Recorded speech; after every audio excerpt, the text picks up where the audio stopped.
Here we are again, another episode of Watch and Shoes. Watch and Shoes. This is a Bally, Switzerland company. They don't use this logo anymore. Or at least I don't see it on any of their shoes. This is an old shoe. This is my very first Bally. I think I've only worn this outside the country to Jamaica. I've never worn it outside the country anywhere else. Huge shoe. This is size 14. But this is an enormous 14. I've got 14s that fit snug. This one, my toe probably comes up just beyond this. So all shoes fit different based on those numbers. But this one is a pretty interesting shoe. I saw detail in this that I don't typically see in this style shoe. This is, of course, the Chuck Taylor style. Instead of having rubber here, they have leather.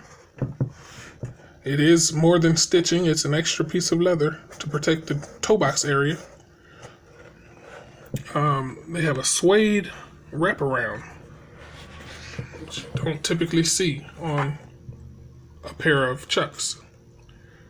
They have another extra piece of leather here for the heel. Huge solid piece of leather here. Nice thickness to the leather. They have a white interior. So white on white. White outside, white out, inside. Let's get a quick look inside for the...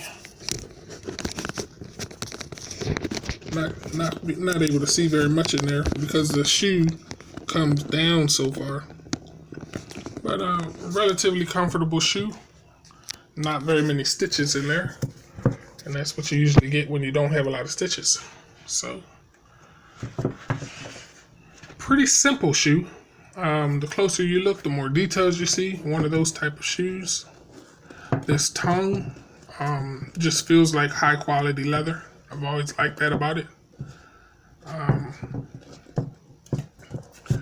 like this color scheme, as you've seen in a previous Bally video that I did with the white low top perforated leather Bally.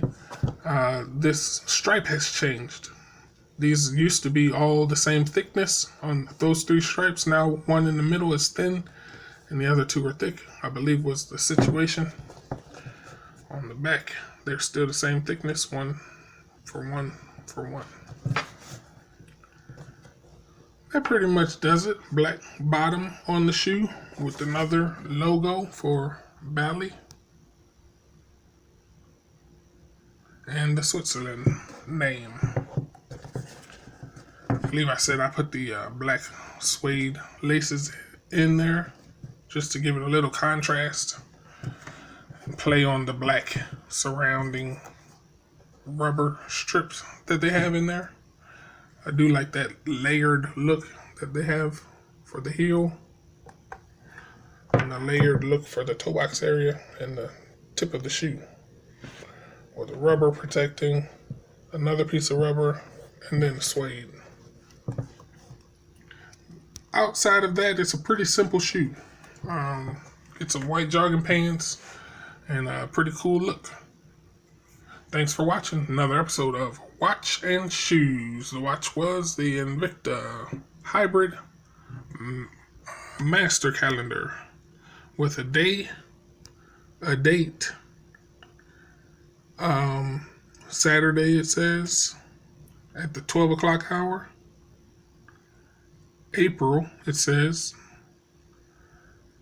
Then you've got the red dot at the 8 o'clock hour, which is pointing to the 20th. So you've got the day of the week, the month, the date, and you've got a functioning bezel to boot. Also, you have a chrono, so it has a countdown on it. I have screw down chrono and screw down bezel.